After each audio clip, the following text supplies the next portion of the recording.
para o assunto de estudante da Gutaden é casa temporal e necessário, porque tudo aí botar aí porque processo que jovem não tá aí não fica um pouco nervioso, porque o efeito de sair chegando, então ainda não queda classe com casa. É que um tique mais complicado, porque é que botar para que tem roupa estudante internacional interessante na casa, então estudante não também tá no mercado, pero essa sei tá na altura de aqui, essa sei cada 2 dias tá monitor com essa sei Holanda, e o processo que nós está querendo na final, todo mundo já está bem na casa. Mi sa roupa maior de virar nervioso, mi sa roupa de estudante mesmo virar nervioso, pero é informação que nós temos é maneira que você vai não se querer que na final todo estudante na casa e sempre essa seita vai para ajudar de uma outra maneira para em todo caso estudante aqui aí na casa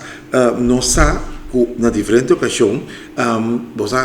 está preparando, você que fecha dia 5 de julho está na caminho, então que me está fazendo pode ter sua tensão, pero é experiência que nós temos essa sei Holanda tem e a maneira que nós estamos monitorando, nós queremos no final tudo muito longe na casa.